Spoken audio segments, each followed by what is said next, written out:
Tuhan, saudara, selamat pagi, selamat bertemu kembali dalam program Berkat Pagi yang memberkati kita di pagi hari ini.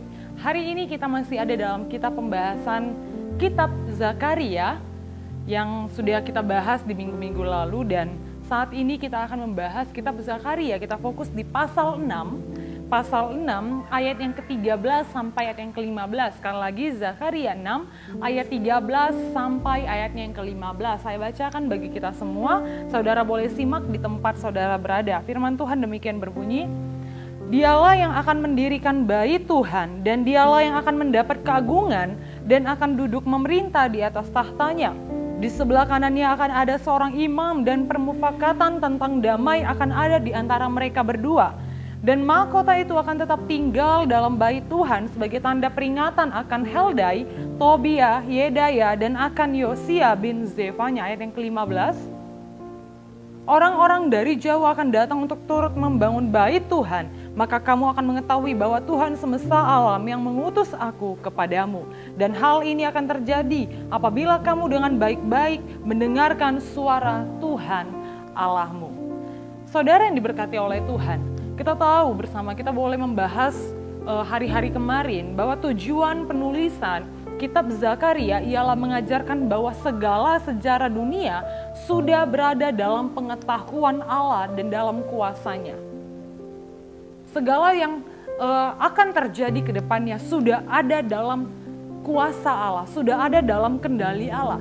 Karena itu kitab Zakaria berisikan 8 penglihatan yang sudah beberapa kemarin sudah dibahas. Ada 8 penglihatan Nabi Zakaria akan peristiwa dan keadaan bumi ke depannya. Dan setelah berbagai penglihatan itu, saudara, firman Tuhan datang kepada Nabi Zakaria dalam ayat pokok kita hari ini. Jadi setelah 8 penglihatan yang diterima Nabi Zakaria, firman Tuhan datang kepada Nabi Zakaria saat itu, saudara. Firman Tuhan datang kepada Nabi Zakaria menjelaskan tentang Sang Mesias, atau digambarkan sebagai Sang Tunas. Dalam ayat pokok kita digambarkan sebagai Sang Tunas di Yerusalem. Sang Mesias yang akan hadir sebagai Raja juga sebagai Imam atas seluruh umat manusia.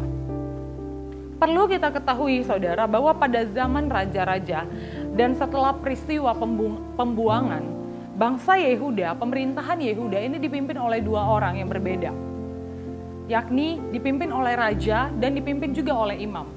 Raja memimpin kehidupan politik bangsa Yehuda kala itu, dan imam memimpin kehidupan agama bangsa Yehuda pada saat itu.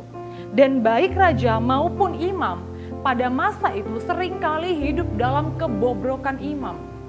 Seringkali hidup dalam kebobrokan iman mereka, saudara. Sehingga sepantasnya mereka itu tidak layak menjadi pemimpin, tidak layak menjadi raja, bahkan imam atas bangsa Yehuda. Karena itu, saudara, firman Tuhan datang memberitahu Nabi Zakaria bahwa akan ada seseorang pribadi, akan ada seorang pribadi yang sempurna yang nantinya akan memerintah, baik menjadi seorang raja dan menjadi seorang imam. Sungguh perpaduan yang tidak mungkin pada masa itu. Tapi karena firman Tuhan yang menyatakannya kepada Nabi Zakaria, maka Nabi Zakaria menerimanya dan mempercayainya, saudara. Dan raja yang juga sebagai imam inilah yang nantinya akan mendirikan bait Allah. Bait Allah yang dimaksud bukanlah dalam bentuk bangunan, ya saudara, bukan dalam bentuk bangunan fisik, bukan dalam bentuk bangunan gedung, melainkan jika kita baca dalam Yohanes 2 ayat 19 sampai 21. Mari kita buka dalam Yohanes 2 ayat 19 sampai yang ke-21. Kita akan melihat di sana bahwa Sang Tunas yang dimaksud oleh Nabi Zakaria ini ialah siapa? Kita bisa lihat dalam Yohanes 2 ayat 19 sampai yang ke-21. Firman Tuhan, jawab Yesus kepada mereka, rombak bait Allah ini dalam 3 hari, aku akan mendirikannya kembali. Lalu kata orang Yahudi kepadanya, 46 tahun orang mendirikan bait Allah ini dan engkau dapat membangunnya dalam 3 hari. Ada yang ke-21, tetapi yang dimaksudkannya dengan bait Allah ialah tubuhnya sendiri. Saudara, kita bisa melihat bahwa Sang Tunas yang dimaksud firman Tuhan kepada Nabi Zakaria pada saat itu ialah tidak lain dan tidak bukan ialah Tuhan Yesus Kristus.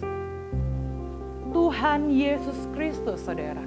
Tuhan Allah telah menjanjikan ini semua untuk mengingatkan kepada bangsa Yehuda, bangsa Israel pada saat itu, untuk mereka boleh mendengarkan suara Tuhan.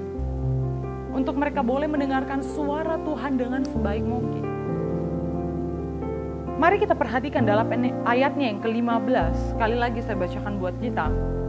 Orang-orang dari jauh datang untuk turut membangun bait Tuhan. Maka kamu akan mengetahui bahwa Tuhan semesta alam yang mengutus aku kepadamu. Dan hal ini akan terjadi apabila kamu dengan baik-baik mendengarkan suara Tuhan Allah. Dalam ayat yang ke-15 ini, saudara, merupakan peringatan yang sangat penting bagi bangsa Yehuda pada kala itu. Mereka dituntut untuk peka akan suara Tuhan. Mereka dituntut untuk bisa mengerti suara Tuhan dengan baik, saudara. Mereka dituntut untuk memahami kitab suci dengan benar dan memahami janji Allah dengan sebaik mungkin. Dan jika mereka, saudara, tidak peka terhadap suara Tuhan dan mereka menafsirkan janji Tuhan dengan salah, dengan cara yang rusak, maka bangsa Israel tidak akan menerima penggenapan akan janji Allah terhadap Nabi Zakaria. Saudara yang diberkati oleh Tuhan, kita tahu bersama, walaupun kitab suci sudah membahas tentang kedatangan Tuhan Yesus, dan sekalipun Yesus sudah menampakkan diri dalam kitab perjanjian baru, kita bisa baca di sana Tuhan Yesus telah menampakkan diri kepada lebih dari 500 orang setelah dia bangkit. Maka bangsa Yehuda tidak dapat, saudara, mengerti, tidak dapat menerima Yesus Kristus sebagai Mesias jika mereka tidak peka terhadap suara Tuhan. Karena itu di ayat 15, bangsa Yehuda ini dituntut untuk bisa peka, untuk bisa memahami suara Tuhan dan kebenaran firman Tuhan. Dan kita yang hidup pada zaman sekarang, apa yang bisa kita pelajari dari kitab Nabi Zakaria ini, dari pembahasan pokok kita pada pagi hari ini, apa yang bisa kita pelajari, saudara? Saudara yang berkati oleh Tuhan, kita yang hidup pada masa sekarang, kita yang hidup pada zaman sekarang, kita tahu bersama bahwa Sang Tunas yang dimaksud ialah Tuhan Yesus Kristus. Sang Tunas yang dimaksud oleh Nabi Zakaria sudah datang ke dunia, sudah melakukan karya yang ajaib, dan sudah memerintah atas saya dan saudara, sudah memerintah atas kita semua, serta dia telah berjanji bagi kita bahwa ia akan datang yang kedua kalinya sebagai Allah yang penuh kasih dan sebagai hakim yang adil bagi dunia ini. Karena itu, saudara, kita yang hidup di zaman sekarang, apa yang harus kita lakukan sebagai orang-orang percaya, sebagai orang-orang yang sudah menerima firman Tuhan? Ialah mari kita hidup sesuai dengan kebenaran firman Tuhan. Mari kita hidup sesuai dengan kehendak Tuhan. Agar apa? Agar kita luput dari penghakiman yang akan datang dan masuk dalam kerajaan yang kekal bersama Raja di atas segala raja, bersama Sang Tunas di Yerusalem, bersama Sang Mesias Tuhan kita Yesus Kristus. Seringkali orang-orang, bahkan sekalipun itu orang-orang yang sudah percaya, seringkali, saudara, hanya fokus pada kasih Allah yang besar.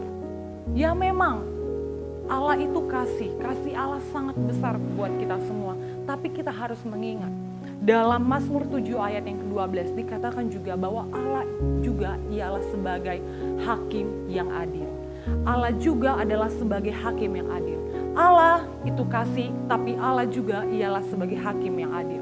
Karena itu mari kita sebagai orang-orang yang sudah menerima firman Tuhan, hiduplah sesuai dengan firman Tuhan, saudara. Sampai kapan? Sampai Yesus datang kembali dan kita boleh menerima kemuliaan yang kekal. Kita boleh tinggal dalam kemuliaan bersama dengan Tuhan kita Yesus Kristus. Demikian firman Tuhan yang boleh kita dengar pagi hari ini. Saya percaya boleh memberkati saya dan saudara. Biarlah hari ini kita boleh sama-sama menerima berkat yang melimpah yang daripada Tuhan kita Yesus Kristus.